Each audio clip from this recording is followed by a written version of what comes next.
Thanks for joining us on the Activate and Illuminate podcast with Mel.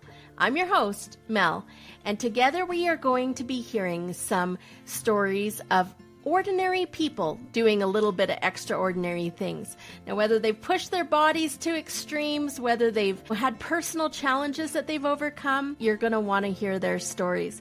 So I will say, stay tuned to the end. That's where we ask some of the juiciest questions. And I would also invite you to like, share, and subscribe to anywhere that you listen to your podcasts. I would also invite you to join up for our newsletter on activateandilluminate.com.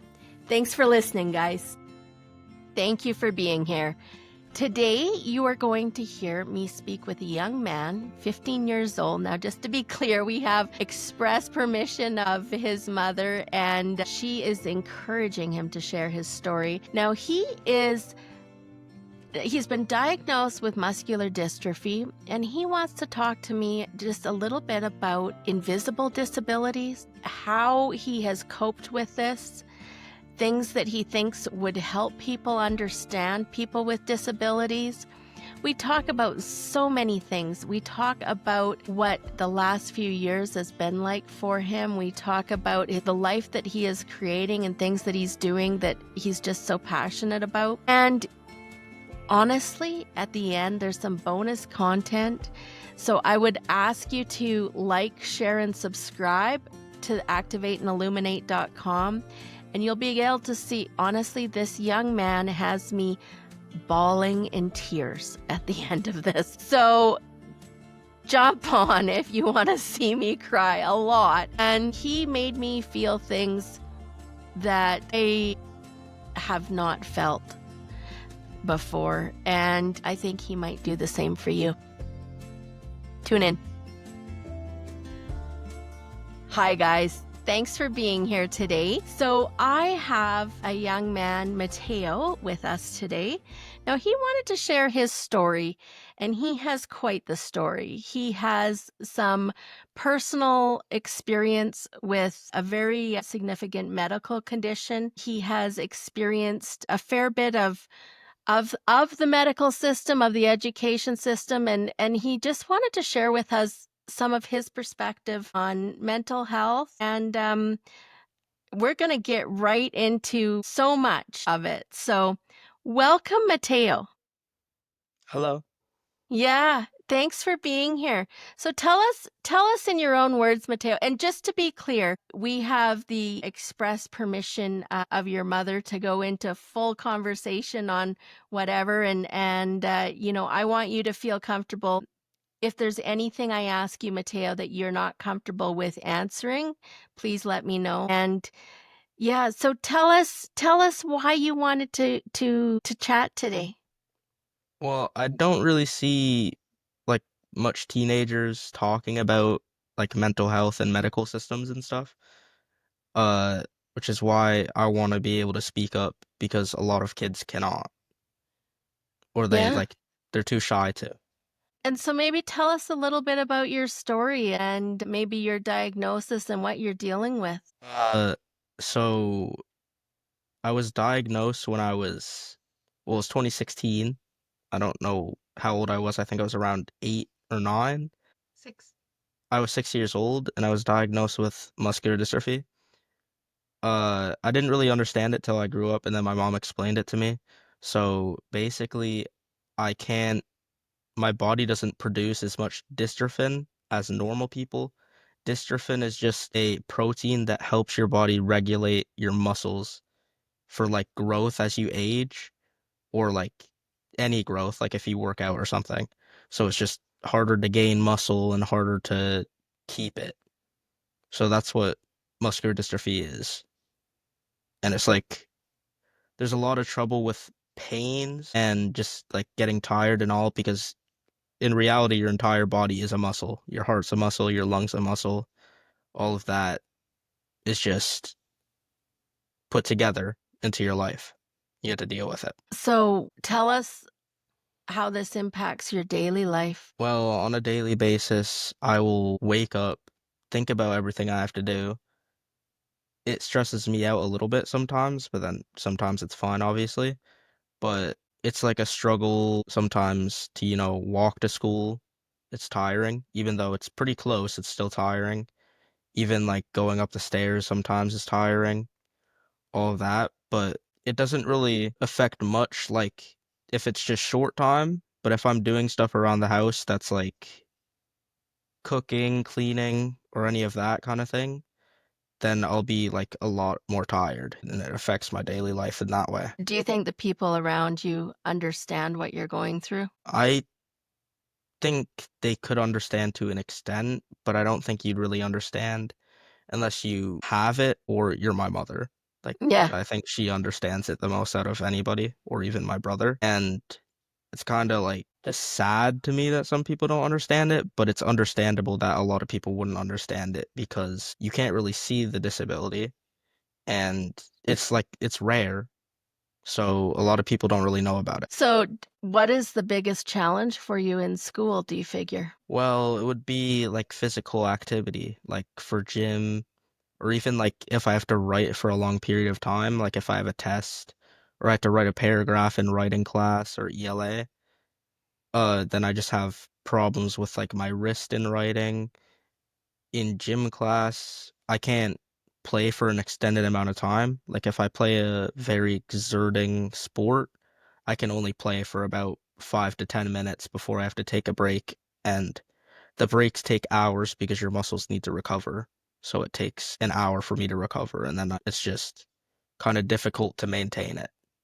Yeah. So, I know you are presently living on the east coast of Canada and you used to live in Western Canada. Tell us your perspective of what's different in the east and in the west. And I know that at some point you had also gone through some homeschooling as well and the public school system. So just share with us your experiences.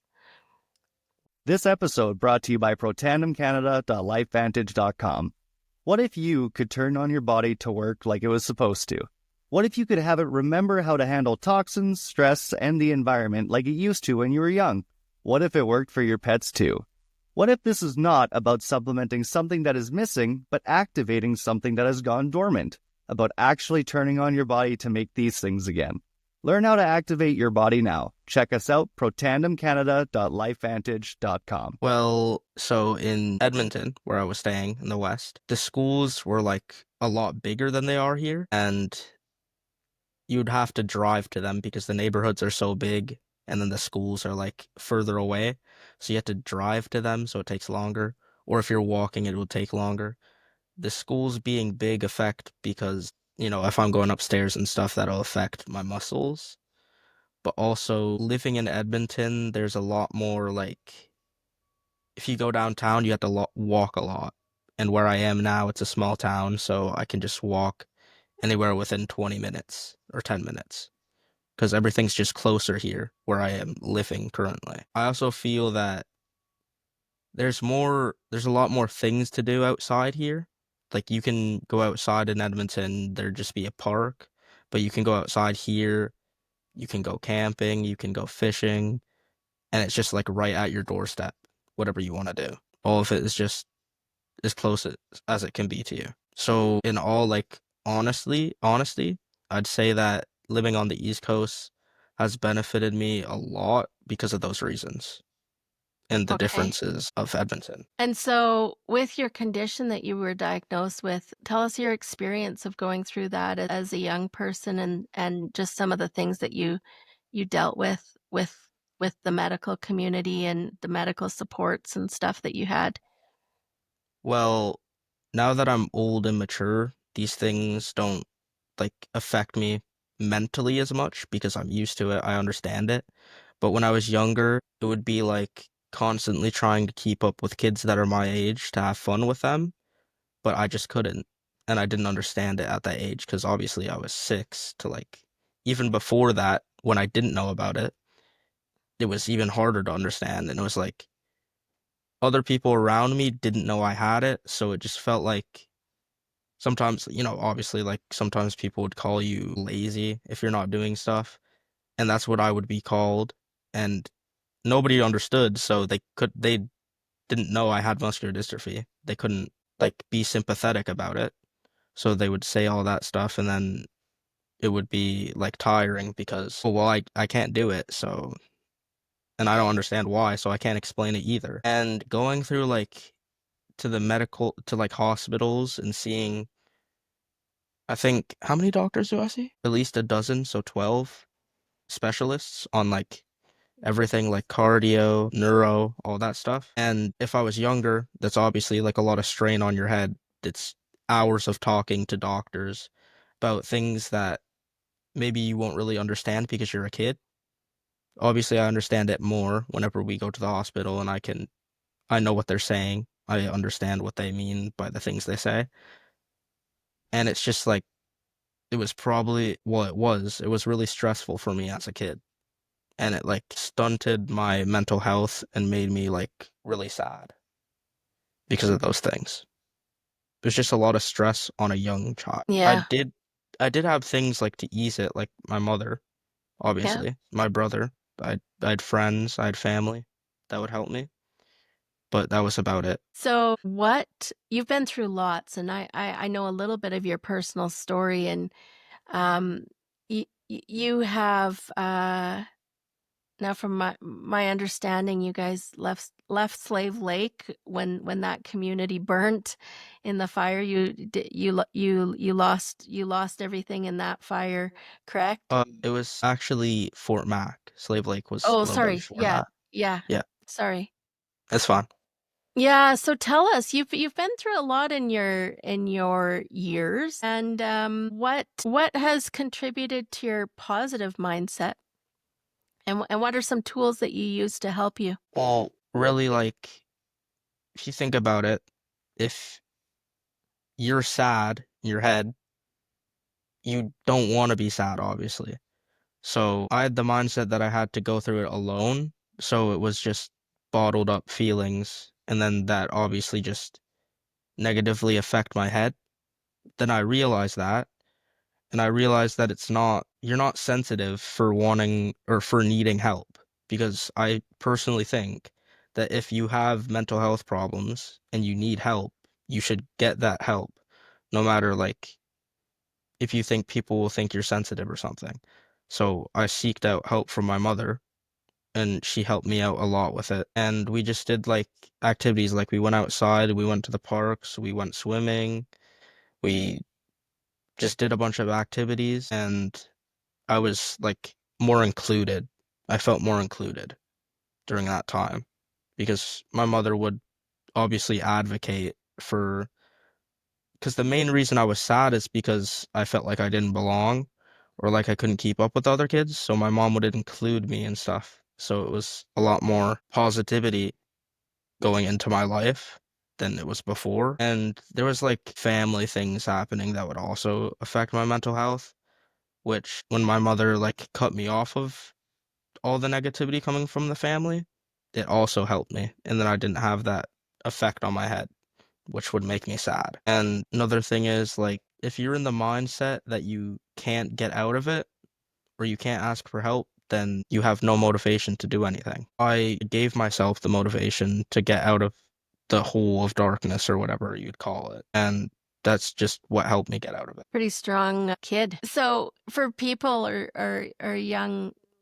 teenagers that are struggling right now, maybe in the school system or no, maybe, wherever it is that they are struggling. That is some great advice. But did you have any outside resources outside of home that you felt that you could use? Well, I didn't take therapy or any kind of like pills for being like that. I just kind of overcame it myself and with my family and with help of other people.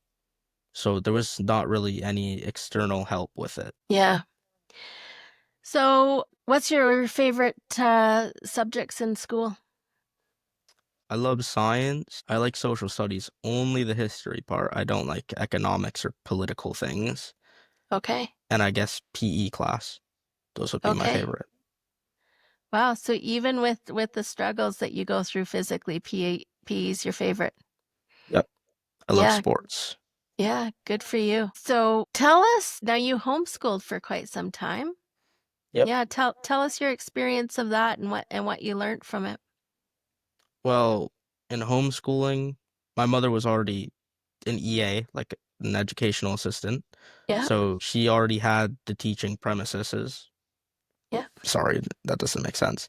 Anyway, during that time, I felt like not that I learned more, I learned the same amount, but it was a lot less stress inducing because you weren't expected to meet these expectations that you always have to do everything 100%. You always have to have the stress put on you of passing, like of passing your grade. When I was in homeschool, my mother wouldn't be as strict. I'd obviously have to like do well because that's what I'm expected to do. But it just, without the stress, it makes me feel smarter. So I was able to do things even better than I was in school because I wasn't in such a high stress situation. And there was like, I had like anxiety because it was right after the fire. So I had anxiety, like a lot of anxiety. It was just more comforting to be taught at home than it was at school around different kids and other things. You guys, we've gone through a lot as society in the last 5 years, just, with the COVID and stuff. Do you feel like, tell us your experience of, going through that at your age and what we experienced the last few years? Well, so I was 10 years old when quarantine started because I'm 15 now. I think not just for me, but for a lot of other kids, it would cause anxiety for them to go back into society after the year of initial quarantine because we're not obviously able to be social with other children. Mhm. So there's that. There's also the limit on you being able to exercise as much or go outside.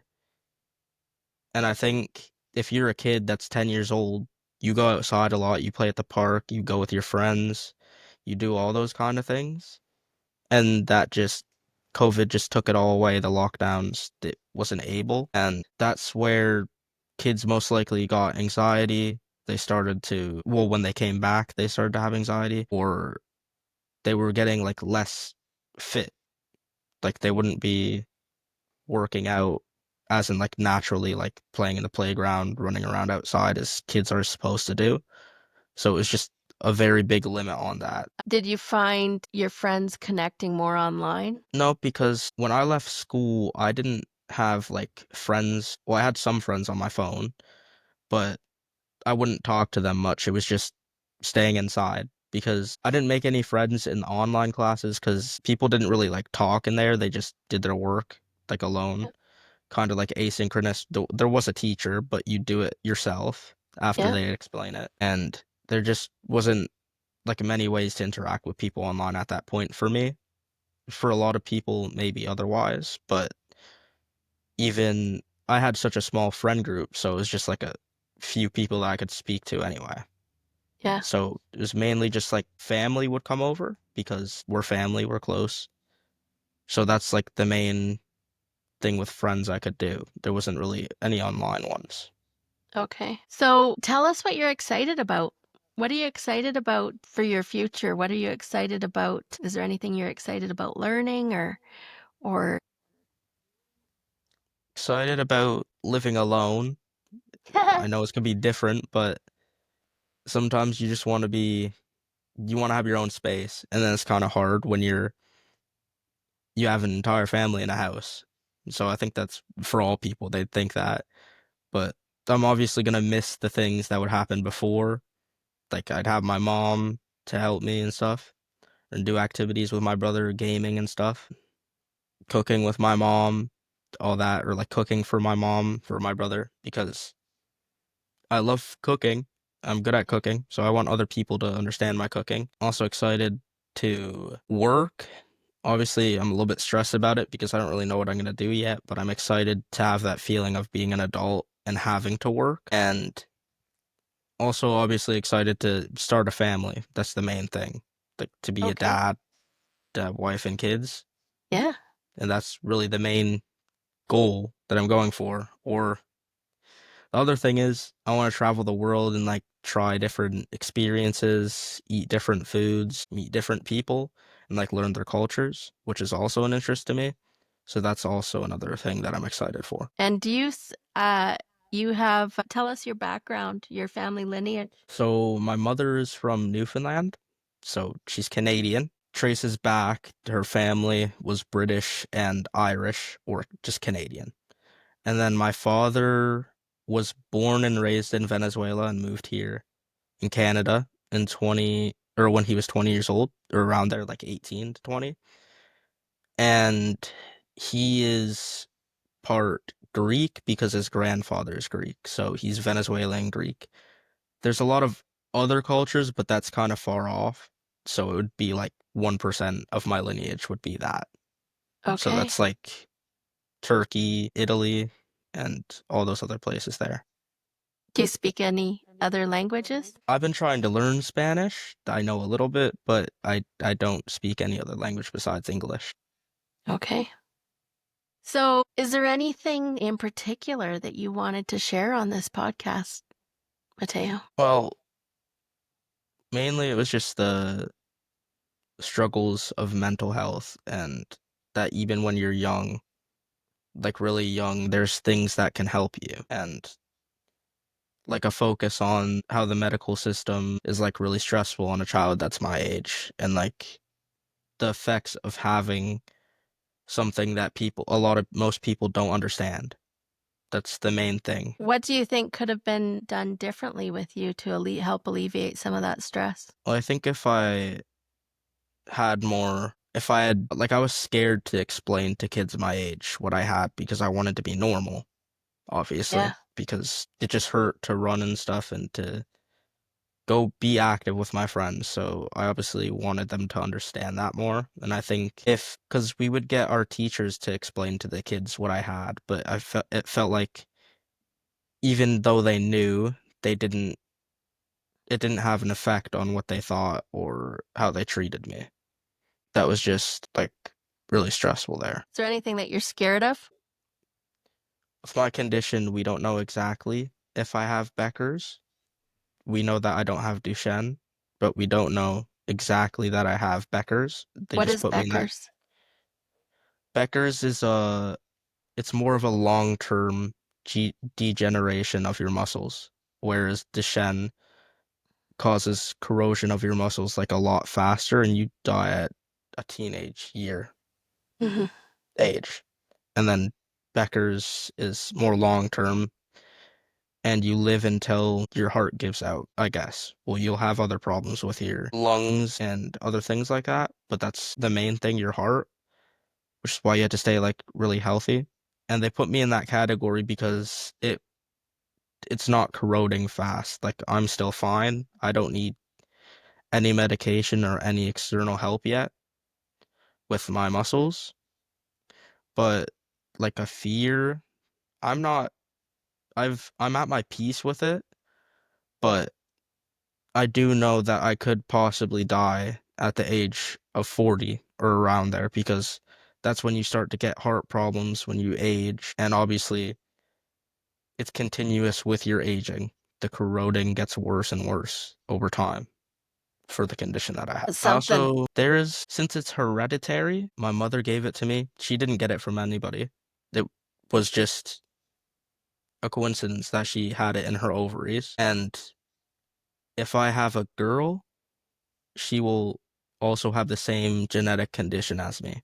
So that might be stressful on me. Though I know things that I can tell my daughter, if I have one, to like help with her mental health, to help with everything in her body. Like, if she's tired, I can pass on my wisdom of it if I have a daughter. If I have a daughter, she'll pass it to her son. So it's kind of like opposites like that. Then her son, if he has a daughter, she will have muscular dystrophy.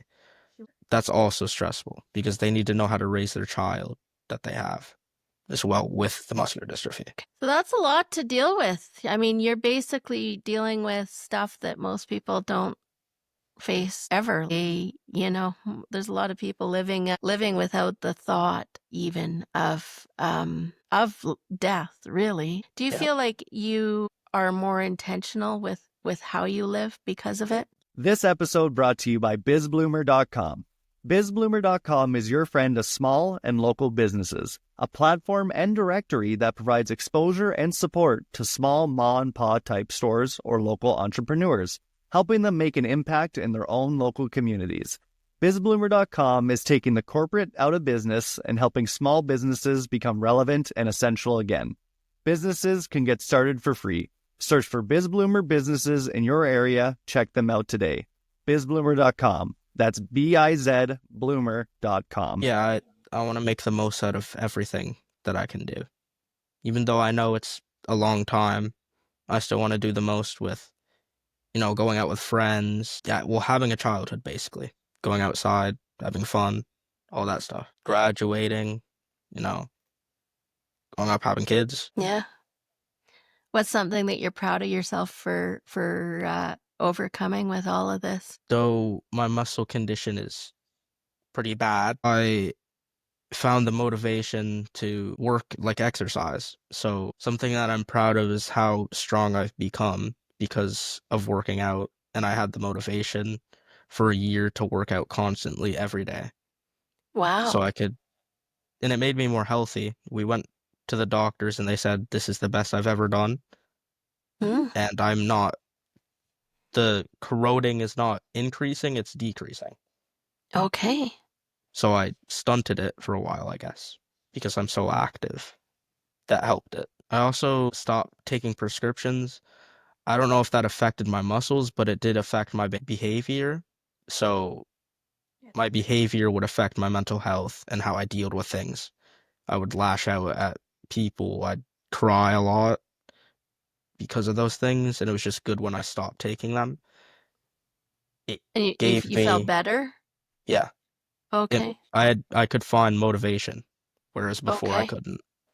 Interesting. So it affected your motivation. So do you feel like there's a bigger purpose of maybe why, like, do you see a bigger purpose in all of this for yourself? I have a belief that I could find a way to help people with muscular dystrophy, because obviously what I've went through, it is hard.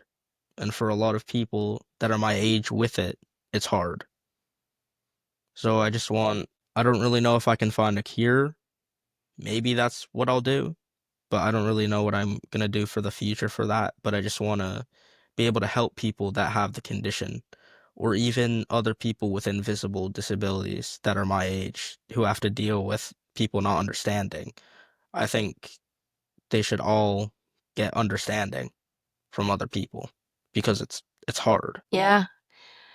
Well, this is a huge part of it, right? Like just your braveness in speaking out about this, I think will lend some even a little bit more understanding for people. So, is there anything that you're experiencing right now that you think could be changed with a little bit of understanding? Like, is there anything that you're going through in the medical or in the schooling system that you can see a solution? Well, even my friends still, if we're walking somewhere, I'll be left behind and my brother will walk with me because nobody else will, because they want to be up with the rest of the group and be there.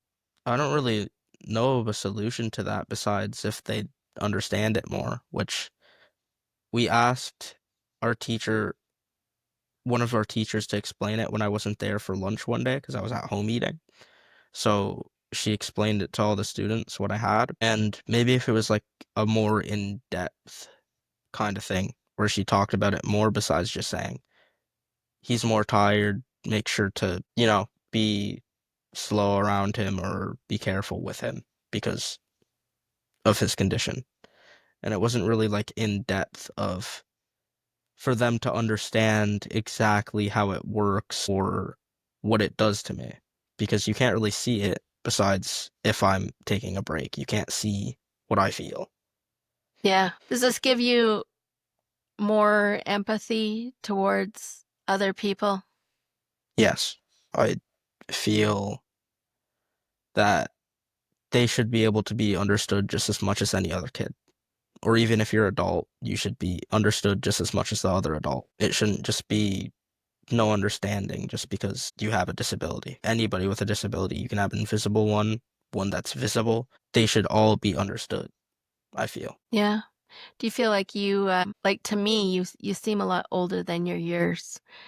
Do you find yourself relating to older people more? Yeah, like a lot of people, like older people, adults, if they're in their middle age, they'll, talk about their back hurting and stuff, like when Yeah. they do things.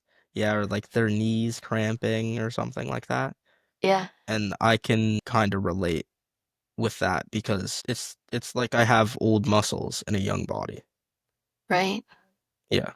So I can relate like decently to an amount of what an adult or a middle-aged person experiences, Yeah. like muscular wise. But yet, I think your mindset could help people, older people tremendously because your mindset and your willingness to create that motivation for yourself. I feel like, a lot of us as we age, we may lose some of that and your motivation could help a lot of people for sure. Now, I feel like you're a little bit of an old soul in a young body too. Is there anything do you have any perspective on that? I noticed that the kids that are my age that I'm around aren't as emotionally, mentally, or physically as mature as I am. Their mindsets are just less mature. I find myself, since the things that I've been through and the things that I'm forced to think about or adjust to because of my condition, help me mature from a young age. So sometimes it just feels like I'm hanging out with children, even though I don't have like a ego or anything. That's just how it is. That's how I see it. Yeah. The kids around me just aren't as mature as I am. Probably, I would dare say there's a lot of adults that aren't as mature as you, Matteo. Yeah, I can see that. Yeah. So, what would excite you the most to learn right now? Kinda feel like I want more insight on the condition I have since it's not really categorized. Not a single person in North America has the same condition as I have. So I kind of want more insight into what I actually have. Well, that is definitely no one else in North America. Yep.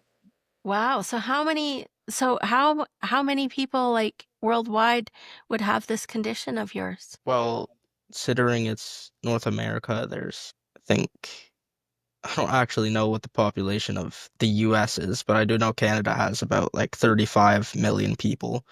So if I'm one out of the 35 plus, I believe it's 300 million in the US, above that, around that number. It could have increased, but so that's 330 million, estimated 330 million people out of one that have the condition.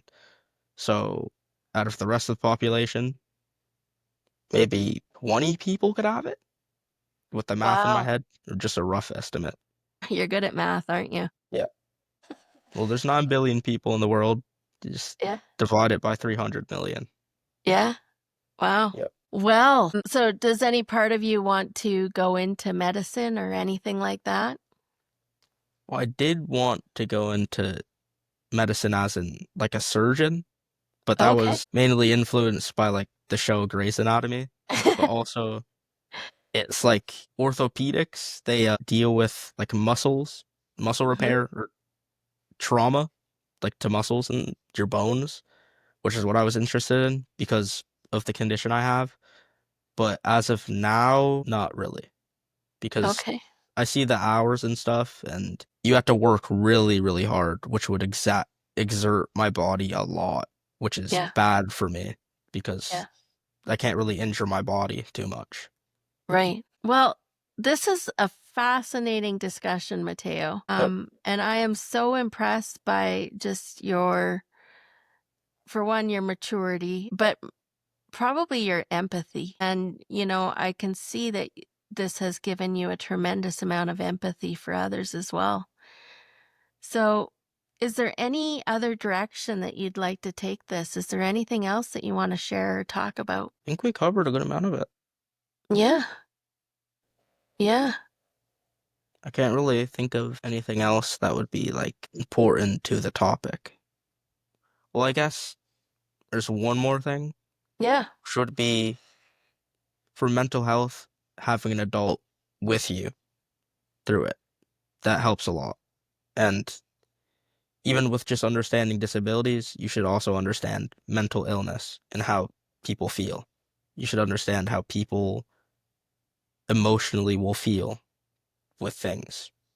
And the adult should be able to take care of their child because that trauma, if I took that trauma and I didn't have the motivation, I would have ended up very depressed, or I would have ended up becoming a bad person as I grow up, or just not interacting with people, which I think is very important that you should understand, especially a child, because you're guiding them in their life. Is as the parent, you're guiding them in life to grow up into the adult they will be, the mother or father they will be. And if you don't deal with that trauma from a young age and they continue to deal with that trauma, it won't be good at all. It'll worsen everything. That's really one thing I missed, I think. Wow. Such wise words. Tell us your favorite part of being in Newfoundland. I love being outside. I love fishing. I love going on quad. All of the outside activities. I love camping. That is just the main thing, and I just like going. I'm able to go with my friends and go down to the beach and have a fort or a bonfire or something. Roast marshmallows. Even like if we go up the pond to the cabin, I can fish and then just cook my fish on the fire. I can cook whatever I want on the fire. All that is just fun to me. And like hunting, I haven't been hunting yet, but I will probably take a lot of interest in hunting because Okay. I love the outside that much. Yeah. Yep. Well, this has been a great conversation, Matteo, and I just want to applaud you for coming on and wanting to share your story. You know, I think so much of what we are seeing right now in media and news and different stuff, I think that's why podcasts have really skyrocketed because people's stories need to get out there. And I just really, really want to thank you for sharing yours. Of course. Yeah. I think I agree with you because people should understand different perspectives to Hmm. understand how life challenges and how everything is. You should be able to have different perspectives and not just your own. Yeah.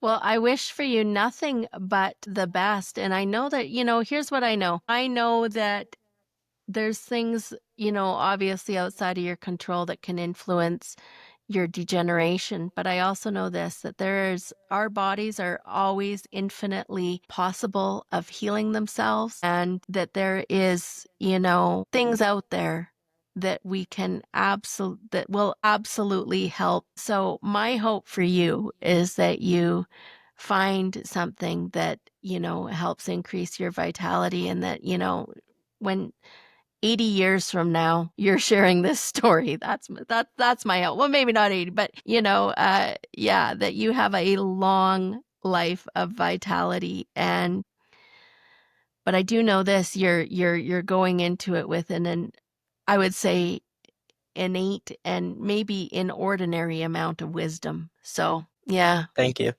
Yeah. Appreciate it. You're so welcome. Well,